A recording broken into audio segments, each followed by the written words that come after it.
हाँ तो हम दुकान खोल लेनी, फिर दुकान खोल लेनी, हर एक माल के दुकान। लेकिन ई दुकान चलता साला। हम बहुत दुकान खोलनी, माने बुझ जाए कि बहुत दुकान खोलनी, लेकिन कौनो ना चल। तो साला लोग बाद में ताना मारे लगल कि तारा से दुकान चली। तो अब तो ये हमरा बात लगल खराब, एकदम दिल में खराब लागल। लगनी सोचे, हम लगनी दिमाग दौड़ावे कि आखिर हमार दुकान चलत काहे नहीं के भाई, चलत काहे नहीं के, कितनो मेहनत करत तनी। तब जाके एक दिन हमारा लौकल, हमार आँख खुलल, भटक खुलल। तब जाके हम का देखो तनी कि साला हमारा दुकान में ना गोर बा ना चाका बा। तो साला दुकान हमार चली तो केंगो चली। तब जाके हमार दिमाग खुलेला, तुरंत जाके एगो बढ़िया चाका वाला ठेला देख के कीन के लिए आइली। ठेला पर दुकान खोलने वाली, तब हमारा दुकान खूब चला था, जहाँ मन तहाँ लेके चल जाते। अब तो ग्राहकों आ जाते गंगा में, साला कोनो पैसा वाला दिखा सका। कौची कौची बेचा ताड़ा?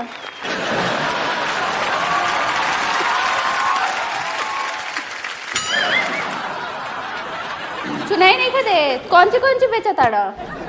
अच्छा तारा कौन चीज चाहिए बोला ना, हमार तो हर एक माल के दुकान है। लिखल लौकत हैं, पढ़ल लिखल नहीं को का तो नहीं को पढ़ा लिखल, इंटर पास बनी, फर्स्ट डिवीजन से।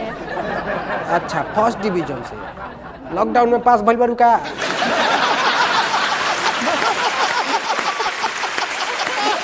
अच्छा छोरा होने, आजकल पढ़ाई लिखाई के पूछता, पढ़ाई लिखाई के पूछता। खाना वाना बना ले लू कि ना? हमरा खाना बनावला से तारा का मतलब बा? हमारा मतलब ना रही तो केकरा मतलब रही? अब मान के चलो कि बिहान भइला हम ठेला से पूरा जवार में सामान बेच के आएम घरे हारल खेदायल, आ तू खाना बना के ना रखबू तो हम का खामी? तनी हमरा के बताओ तो, जवाब दो तो तू। हम तारा ला काहे खाना बनाएम? हम तार मेहरारू हई का? अरे हम भविष्य के बारे में बात करतनी पागल, भविष्य के बारे में सोचतनी। अब मान लो कि हम जैसे तारा के देखनी, हमरा तारा से प्यार हो गइल, वही में कोई हमरो से न तारा प्यार हो गइल होई, तू हमरा से ब्याह करे के बारे में सोचत होगा। हमने लिखा हमार बियाह तारा से होई? अरे होई टेंशन मत लो, होई जरूर होई।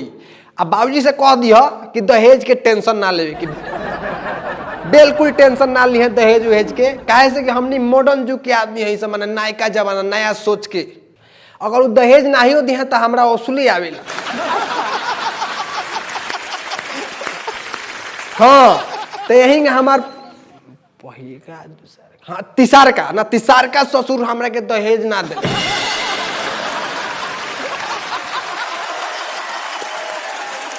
हाँ तिसारका ससुर दहेज हमरा के ना दिले तो हमो घड़ी तक कहूँगा चुपचाप रह गई, मन मार के केस फौजदारी के डरे। लेकिन बाद में का भल, समय के पहिया घूमल, इस समय केहू के ना है, याद रखिए। समय के पहिया घूमल, एक दिन उनका बाजा के ऑपरेशन करावे के नौबत आ गई।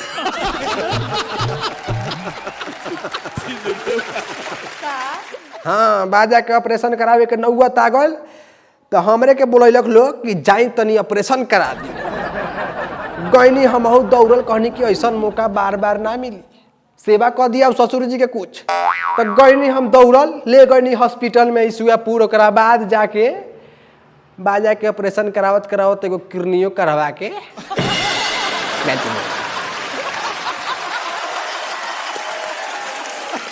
तो वही से कहा तनी कि दहेज के टेंशन मत ली, बस तू खाली ब्याह के बारे में सोचा। हम तो दहेज सुनिए,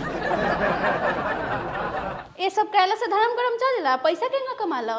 का पैसा कमाए के? अरे पैसा कमाए के बुद्धि नु बा हमरा लगे। लेखा बतावत तनी तहनियो लोगन सुन लोगन। तो फरवरी महीना में बहुत सारा मैच होके वाला बा, जैसे कि इंडिया वर्सेस श्रीलंका के बीच में test match, international T20 tournament, और इंडिया वर्सेस वेस्ट इंडीज के बीच वनडे मैच भी होके वाला बा। और शायद तुम लोग का पते हुए कि Indian super league football continue होके वाला बा। तो भाई लोगन तुम लोग के बताए तनी कि 1xBet एगो विश्वसनीय बुक मेकर है, जेमे तुम लोगन ऑनेस्टली अपन विनिंग प्राइस रिसीव कर सकत लोग। तो यहाँ पर तो लोगन ऑनलाइन बेट लगा सकत लोगन, रिजल्ट देख सकत लोगन, आ बहुत सारा गेम खेल के बहुत सारा प्राइज जीत सकत लोग। हमारा सब्सक्राइबर लोग खातिर फर्स्ट डिपोजिट पर 13,000 रुपये मिली। आ तहने लोगन अपन जीतल पैसा पेटीएम या बैंक में आराम से निकाल सकत लोगन। तो हम खुद ट्राई कैले बानी, अब तो लोगन ट्राई कर लोगन। अगर क्रिकेट पसंद बा तो बेट सिर्फ 1x बेट पर लगाओ। तो डाउनलोड करे खातिर लिंक कमेंट में मिल जाइए, प्रोमो कोड, तो जाके यूज करो लोगन, डाउनलोड करो लोगन और वीडियो देखो लोगन। बियाह वो तारा से कोनो पागले हो जे तारा से बियाह करी। का कहलू हो? आखिर हमरा में कमी कौन सी बा? कौन सी कमी बा कि हमरा से बियाह ना करू? अरे ये नु कि कबो कबो हम तनी लहसुन प्याज खा लेवे नी। तो लहसुन प्याज के ना खाला? तो उहे नु कहतनी बस लहसुन प्याज खानी। आ वो लहसुन प्याज कब खानी? जब हमारा मीट मछली खाए के रहेला।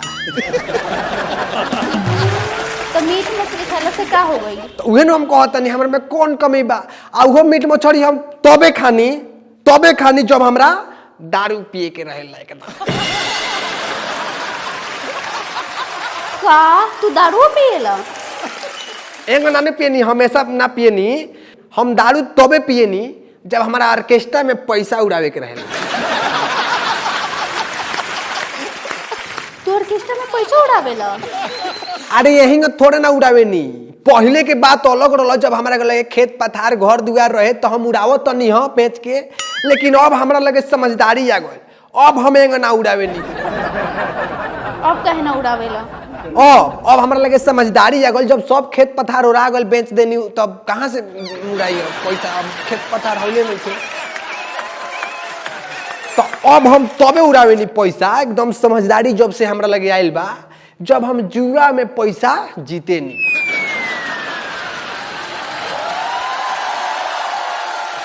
का तू जुओ खेलेला?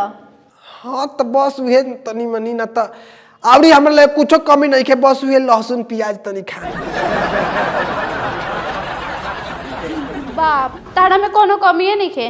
दारू पिएला, ऑर्केस्ट्रा में पैसो लुटावेला, जुओ खेलेला, 3-3 गो बियाहो कइले बाड़। तो 3-3 को बियाह कोइला से का हो गल? 3-3 को बियाह कोइला से का हो गल? आखिर तो भइलू है जौन ऊपर वाला का मंजूर रहे। तीनों के तीनों हमरा के अकेले छोड़ के चल गइली सा। का वो कैसे? एगो तो बेचारी भाला मरिए गइल, आ 2 गोरी भाग गइली सा। मर गई वो कैसे? ऊ तो बेचारी हमार जान बचावे खातिर मर गइल। हमार जान बचावे खातिर ऊ अपन जान दे दे। बड़ी प्यार करत रहे ऊ हमरा से। तहार जान बचाए खातिर वो कैसे मर गई? देखो बात ई भइल कि ऊ रहे तनी खूंखार किस्म के मेहरारू। तो का भइल कि ओकरा पता चल गल कि हम 2 गो और बियाह कइले बानी। तले तो ओकरा मुड़ी पर खून सवार हो गइल, आ कुदारी लेके खोजे लगल हमरा के काटे खातिर। अब तो हम देखनी तो हमारे के दम माने दिमागे हिल गए। अब हम सोचे लगनी कि हम का करी भाई। अब तब जाके हमरा दिमाग में आइल कि एकरा कोका कोला बड़ा पसंद, बड़ी ओकरा कोका कोला पसंद रहे। बहुत गीत गावत रहे कि बालमा मेरा सियानो तनी कोका कोला लायो। तो कहनी कि रोका एकरा के कोका कोला पिया के मनावे के पड़ी। तो गईनी तुरंत हम बाजार, आ जाके बाजार से कोका कोला कीन के ले आईनी। अब मैंने कीन के ले आईनी, सांझ के ओकरा के पियनी, आ पियते मर गई बेचारी 2 मिनट में। का कोको कोला पिला से के मरेला? अरे उ तनी कोका कोला में मुसमुअनी के दवाई मिला के पिया देले रही न, वही से बेचारी मर गई।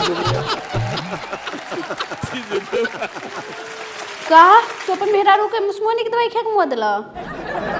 मुंगावे के नु पड़ल, मजबूरी में मुंगावे के पड़ल। अगर हम ओकरा के ना मुआती तो उ हमरा के मुंगा दित नु। आ मुंगा दी तो बेचारी विधवा हो जाइत कि ना हो जाइत। तो यही से मैंने पिया के मुंगा देनी हम अपन जान बचावे खातिर। तू ही हमरा से बियाह कल, तू बड़ा नीमन लागत रही। भाग तारा से के बियाह करी? पागल हवा का? ना बियाह करूं तो कुछ कीन लो, बोला कान से चाहिए? ना ना हमरा कुछ की ना हो के नहीं। ना ना किन ला काहे किन ला कुछ हो? ना ठीक बा हमरा नहीं ए के ना। बड़ा नुकसान भइल हमरा।